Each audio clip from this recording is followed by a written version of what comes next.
숨겨진 그림자. 늦은 가을 오후 서울 변두리의 낡은 주택가.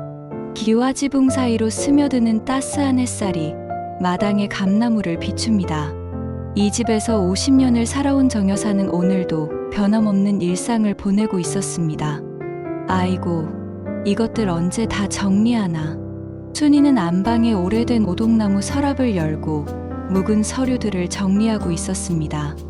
명절에 온 큰아들이 어머니, 집안 정리 좀 하세요. 너무 오래된 것들이 많아요 라고 했던 말이 자꾸 떠올랐던 것입니다. 세월의 흔적이 가득한 서랍 속에는 아이들 어릴 때 그림, 영수의 교사 시절 사진, 그리고 온갖 잡동사니들이 켜켜이 쌓여 있었습니다. 순이는 하나하나 꺼내며 추억에 잠겼습니다. 이건 뭐지? 서랍 맨 아래 가장 깊숙한 곳에 낡은 편지 뭉치가 숨겨져 있었습니다. 누렇게 바랜 한지에는 정성스럽게 적힌 글씨가 보였습니다. 순이의 손이 떨렸습니다. 봉투에 적힌 글씨체가 낯설지 않았던 것입니다. 이 글씨는 떨리는 손으로 첫 번째 편지를 펼쳐든 순간 순이는 숨이 멎는 것 같았습니다. 순이, 이건 누구한테 보낸 편지지? 편지의 첫 줄은 이렇게 시작됩니다. 순이님께 이 편지를 읽고 계신다면 저는 아마 이 세상 사람이 아닐 것입니다. 용서하지 못하셔도 됩니다. 하지만 그날의 진실은 꼭 남기고 싶었습니다. 40년 전 그 봄날의 일을. 순이의 눈이 커지고 손끝이 떨립니다. 편지 끝에 적힌 이름을 본 순간 그녀는 의자에 주저앉고 말았습니다. 이한수라는 이름이 선명하게 적혀 있었던 것입니다. 남편 영수의 친구, 이미 세상을 떠난 그 사람의 이름이. 한수 씨가 왜 이런 편지를? 순이는 편지를 품에 꼭 안고 한참을 그 자리에 앉아 있었습니다. 마음이 두근거리고 손이 떨렸습니다. 편지를 다 읽어야 할지 아니면 그냥 없던 일로 해야 할지 갈등이 되었습니다. 아니야, 이건 읽으면 안 돼. 하지만 호기심은 이성을 압도했습니다. 순이는 조심스럽게 편지를 펼쳐 읽기 시작했습니다. 순이님, 저는 평생 이 비밀을 가슴에 묻고 살아왔습니다. 하지만 이제 시간이 얼마 남지 않았습니다. 암이라고 합니다. 영수에게도 당신에게도 말하지 못한 채로 세상을 떠날 수는 없을 것 같아서 이 편지를 씁니다. 순이의 가슴이 요동쳤습니다. 40년 전 당신과 제가 그날의 일을 기억하십니까? 영수가 병원에 있을 때 우리가 함께했던 그 짧은 시간들을 말입니다. 편지를 읽어 내려가는 순이의 얼굴에서 점점 혈색이 사라져 갔습니다. 40년 전의 기억들이 물밀듯이 밀려왔습니다. 바로 그때 현관문에서 열쇠 소리가 들렸습니다. 여보, 들어간다. 영수가 동네 정자에서 바둑을 두고 돌아온 것입니다. 순이는 재빨리 편지를 접어서 품에 숨겼습니다. 하지만 가슴은 여전히 두근거리고 있었습니다. 영수, 오늘 뭘 그렇게 열심히 정리했어? 방에서 소리가 많이 났던데. 순이, 그냥 오래된 서류들 좀 정리했어요. 영수는 아내의 어색한 표정을 눈치챘지만 특별히 묻지는 않았습니다. 50년을 함께 산 부부였지만 서로에게는 아직도 건드리면 안 될 영역이 있다는 것을 알고 있었기 때문입니다. 저녁 식사 시간, 평소보다 조용한 식탁에 어색한 침묵이 흘렀습니다. 순이는 수저를 들었다 놨다를 반복하며 밥을 제대로 먹지 못했습니다. 머릿속에는 온통 한수의 편지 내용뿐이었습니다. 영수가 먼저 말을 건넸습니다. 영수, 오늘 하루 종일 뭔가 신경 쓰이는 일이 있었나 보구나. 점심도 거르더니 저녁도 제대로 못 먹고. 순이, 아니에요. 그냥 입맛이 없어서. 영수, 어디 아픈 데는 없고? 순이는 남편을 바라봤습니다. 70대가 된 지금도 여전히 단정하고 온화한 인상의 남편. 교사 시절부터 늘 반듯하고 성실했던 이 사람이 과연 40년 전에 무슨 일이 있었던 걸까요? 순이, 당신, 요즘 꿈에서 옛날 사람들 만나는 일 없나요? 영수, 옛날 사람들? 순이, 한수 씨 같은 사람 말이에요. 영수의 젓가락이 그릇 위로 떨어졌습니다. 김치찌개 국물이 식탁보에 튀었지만 그는 신경 쓰지 않았습니다. 영수, 갑자기 한수 이야기는 왜? 순이는 품에 숨겨두었던 편지를 천천히 꺼냈습니다. 영수의 눈이 커졌습니다. 순이, 이걸 찾았어요. 편지를 본 영수의 얼굴에서 모든 혈색이 사라졌습니다. 그는 한참을 말없이 앉아 있다가 천천히 고개를 숙였습니다. 영수, 어디서 찾았어? 순이, 안방 서랍 깊숙한 곳에 숨겨져 있었어요. 당신이 숨긴 거죠? 영수는 대답하지 않았습니다. 대신 깊은 한숨만 내쉬었습니다. 부엌의 시계가 째깍거리는 소리만이 정적을 깨뜨렸습니다. 영수의 침묵이 길어지자 순이가 다시 입을 열었습니다. 순이, 한수 씨가 언제 이 편지를 남겼는지 아세요? 영수, 그건 순이, 읽어봤어요. 다 읽어봤어요. 한수 씨와 당신과 그리고 나에 대한 이야기. 화면이 흐릿해지며 시간은 40여 년 전으로 거슬러 올라갑니다. 1983년 서울. 전쟁이 끝나고 30년이 지났지만 아직도 서울 곳곳에는 가난과 불안의 흔적이 남아있던 시절입니다. 경제가 조금씩 나아지고 있었지만 여전히 많은 젊은이들이 어려운 삶을 살고 있었습니다. 그 시절 25살의 영수는 작은 공장에서 일하며 야간 고등학교를 다니고 있었습니다. 23살의 순이는 동네 작은 옷가게에서 재단 일을 했고 26살의 한수는 영수와 같은 공장에서 일했습니다. 셋은 종로구 낙원동의 작은 하숙집에서 함께 살았습니다. 방 2개에 남자들은 한 방을, 순이는 작은 다락방을 썼습니다. 가족도 연고도 없는 서울에서 이들에게는 서로가 전부였습니다. 젊은 영수, 한수야, 오늘도 야근이야? 젊은 한수, 어쩔 수 없지. 돈 좀 모아야 하는데. 너는? 젊은 영수, 나도 마찬가지고. 그런데 한수야, 젊은 한수. 왜? 젊은 영수, 내일 순이에게 고백할 거야. 한수의 표정이 순간 굳었습니다. 하지만 금세 미소를 지으며 친구의 어깨를 두드렸습니다. 젊은 한수, 정말? 드디어 결심했구나. 젊은 영수, 응, 더 이상 미룰 수 없을 것 같아. 순이도 나를 좋아하는 것 같고. 그날 밤 한수는 혼자 골목길을 걸었습니다. 가로등도 제대로 없는 어두운 길에서 그는 자신의 마음과 싸우고 있었습니다.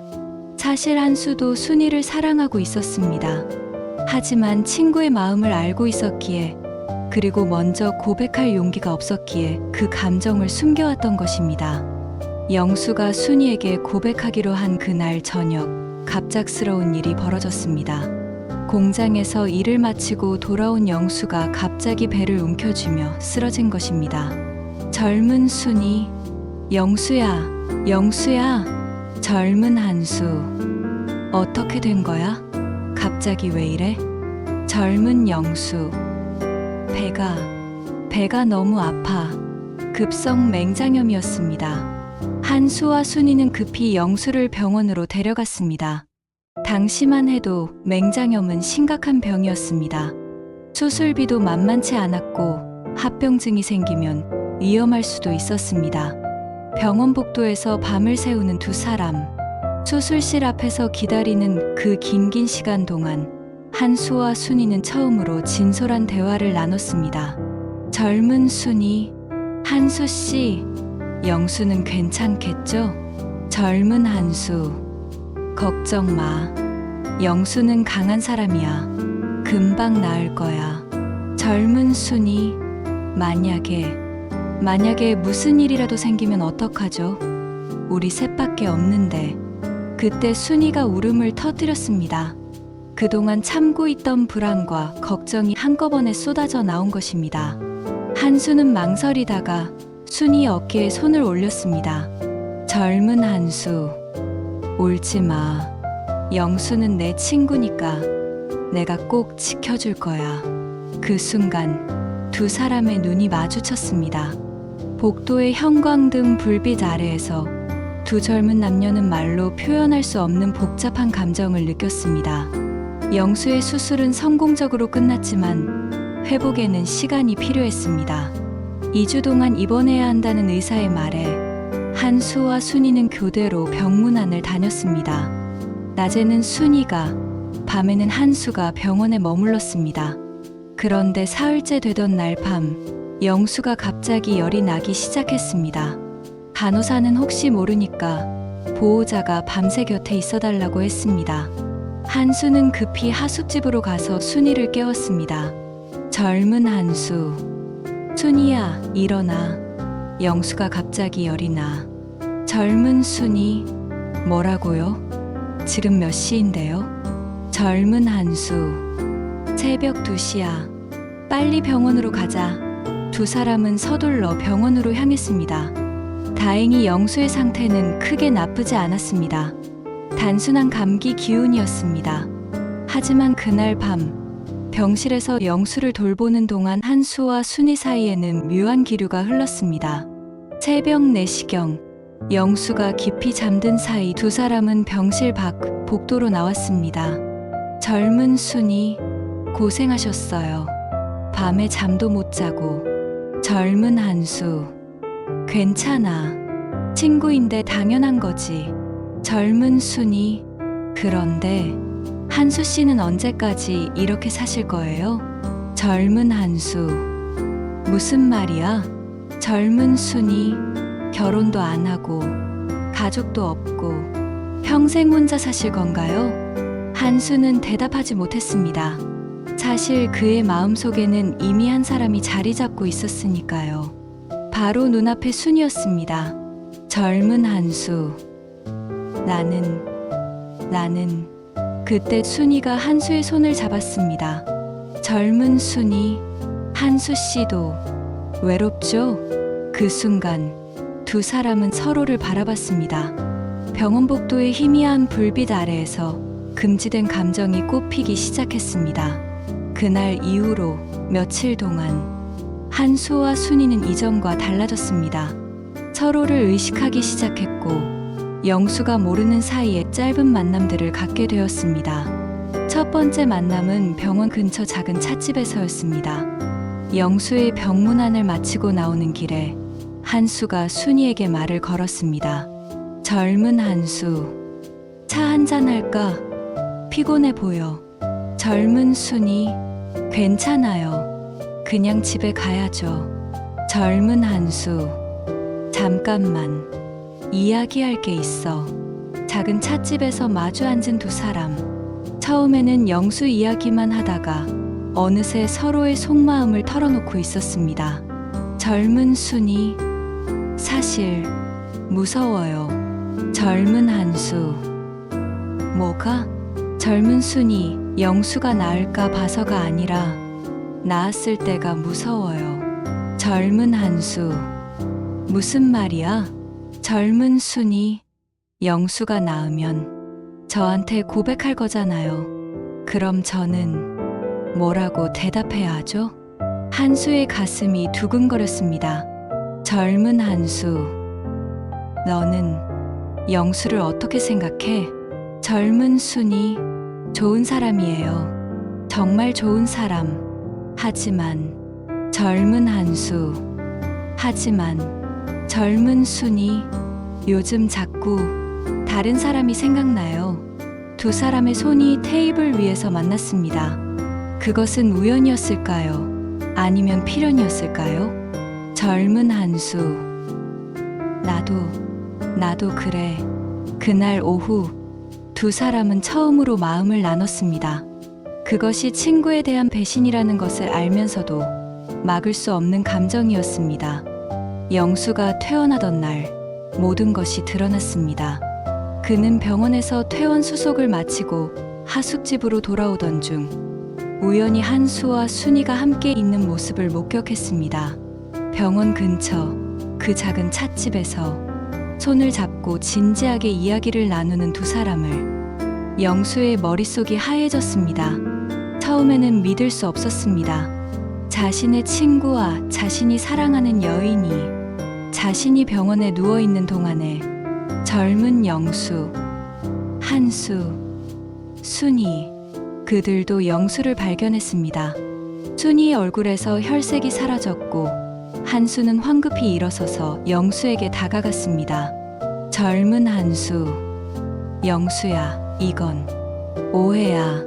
젊은 영수, 오해라고? 내가 뭘 잘못 봤다는 거야? 젊은 순이, 영수야, 정말 미안해. 젊은 영수, 얼마나 오래된 일이야? 침묵이 흘렀습니다. 찻집의 다른 손님들이 이들을 바라봤지만 세 사람에게는 아무것도 보이지 않았습니다. 젊은 한수, 일주일, 아니 사흘 전부터. 젊은 영수, 사흘이면 충분하지. 친구를 배신하기에는. 영수는 돌아서서 찻집을 나갔습니다. 한수와 순이는 그의 뒤를 따라갔지만 그날 밤 하숙집에는 무거운 침묵이 흘렀습니다.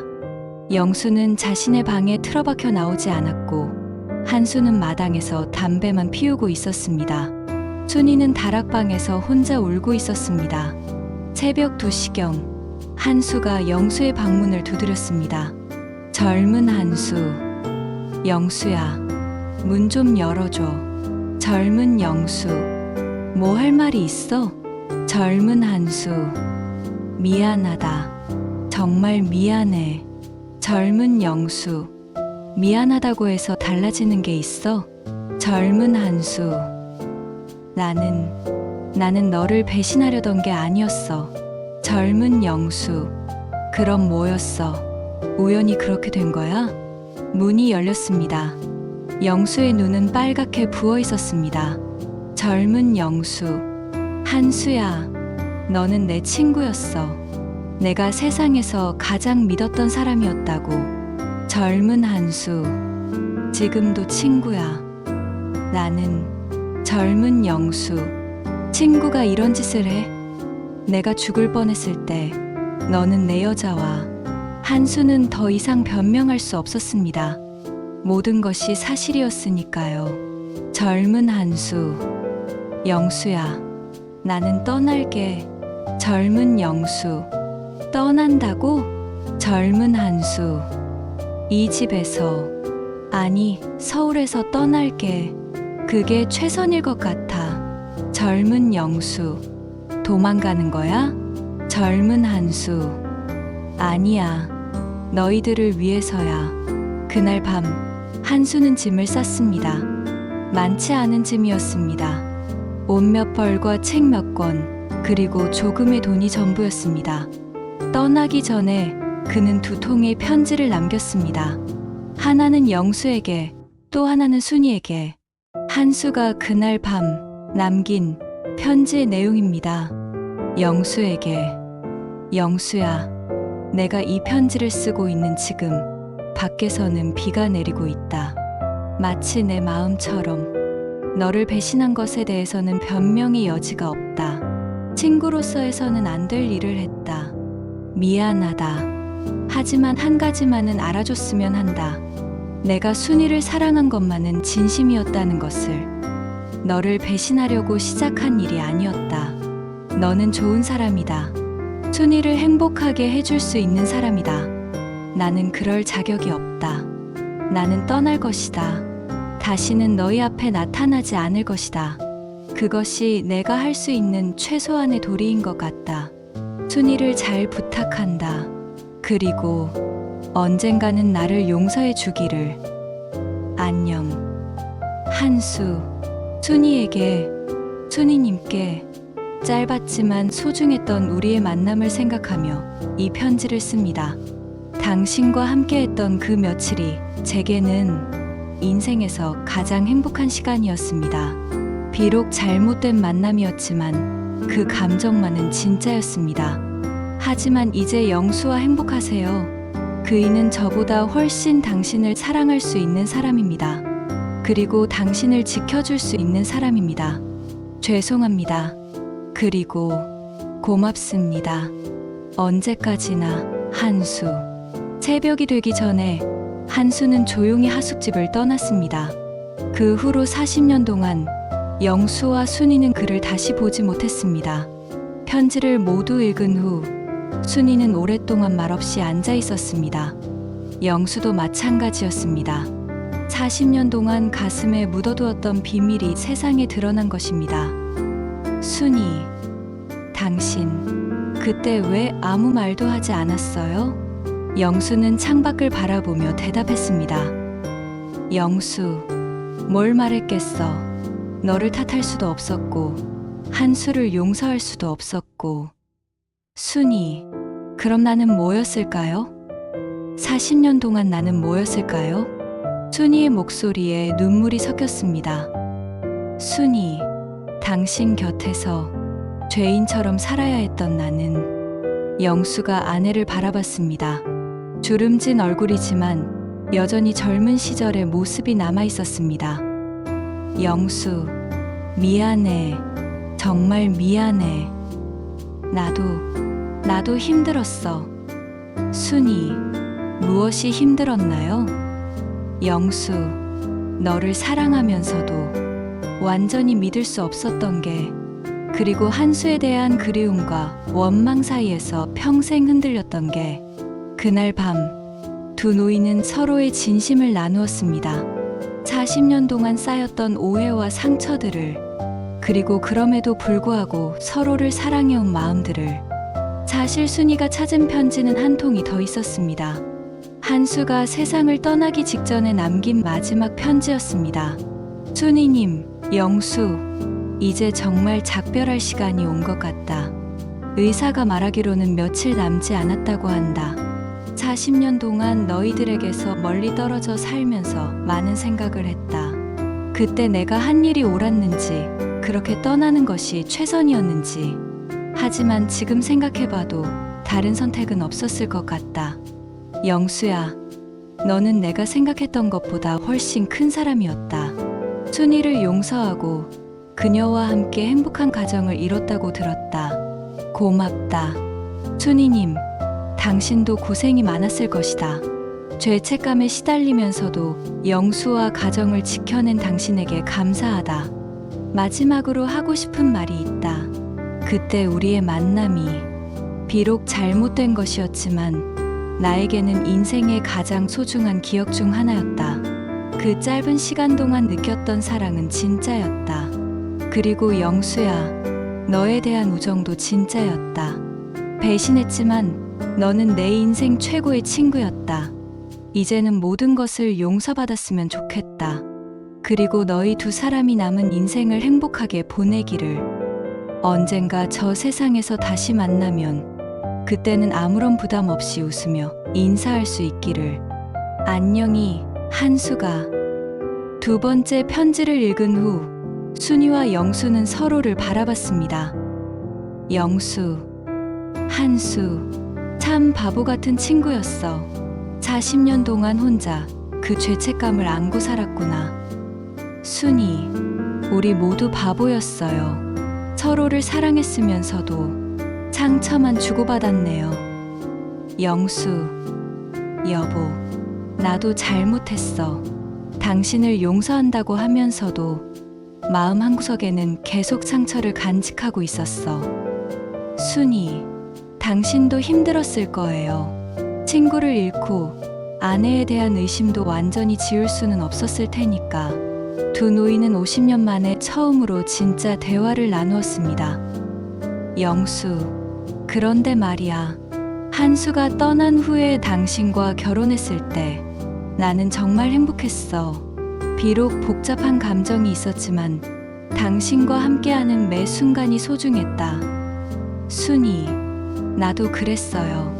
죄책감이 있었지만 당신과 함께 가정을 이루고 아이들을 낳고 기르면서 진짜 사랑이 뭔지 알게 됐어요. 밤이 깊어갔습니다. 창밖으로는 가을비가 내리기 시작했습니다. 순이와 영수는 거실에서 함께 차를 마시며 앉아 있었습니다. 마치 신혼 시절처럼 수줍고 설레는 기분이었습니다. 순이, 여보, 우리 한수 씨 무덤에 가볼까요? 영수, 그래, 그 친구도 이제 편히 쉬라고 해야지. 순이, 그런데 혹시 후회되지 않아요? 나와 결혼한 것. 영수는 아내의 얼굴을 오랫동안 바라봤습니다. 주름진 얼굴이지만 여전히 사랑스러웠습니다. 영수, 후회, 전혀, 오히려 고마워.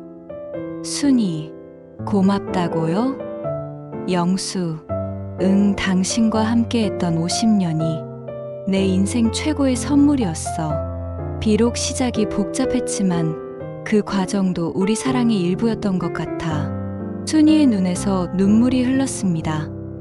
순이, 우리의 상처까지도, 영수, 상처까지도 사랑이었구나. 두 사람은 서로의 손을 꼭 잡았습니다. 젊은 시절의 열정적인 사랑과는 다른 깊고 성숙한 사랑이었습니다. 그날 밤, 두 노인은 처음으로 평온한 잠에 들었습니다. 40년 동안 가슴에 품고 있던 비밀이 더 이상 짐이 아니었습니다. 오히려 그들의 사랑을 더욱 깊게 만드는 소중한 기억이 되었습니다. 그로부터 일주일 후, 순이와 영수는 한수의 묘지를 찾았습니다. 경기도 외곽의 작은 공원 묘지. 한수는 혼자 살다가 혼자 세상을 떠났지만 그의 무덤은 깔끔하게 관리되어 있었습니다. 생전에 그가 미리 준비해 둔 것이었습니다. 영수, 한수야, 늦었지만 용서한다. 순이, 한수씨, 고마웠어요. 당신 덕분에 우리 사랑이 더 깊어졌어요. 그들은 한수와의 추억을 나누며 오랜 시간을 묘지에서 보냈습니다. 젊은 시절의 아픈 기억들도 이제는 따뜻한 추억이 되었습니다. 묘지를 떠나면서 순이가 말했습니다. 순이, 우리 다시 사랑해요. 이번에는 숨김없이, 진짜로. 영수, 그래, 남은 인생 진짜 사랑으로 채워보자. 집으로 돌아가는 길, 두 노인의 손이 꼭 잡혀 있었습니다. 70대가 되어서야 비로소 찾은 진짜 사랑이었습니다. 사랑은 때로 복잡한 모습으로 다가옵니다. 배신과 용서, 상처와 치유가 뒤엉킨 채로. 하지만 진정한 사랑은 그 모든 것을 품고 더욱 깊어집니다. 순이와 영수, 그리고 한수의 이야기는 끝났지만 그들의 사랑은 계속됩니다. 저 세상에서도, 이 세상에서도, 때로는 숨겨진 그림자가 더 아름다운 빛을 만들어내는 법입니다. 아직도 우리에겐 시간이 있습니다. 서로 사랑할 수 있는 시간이.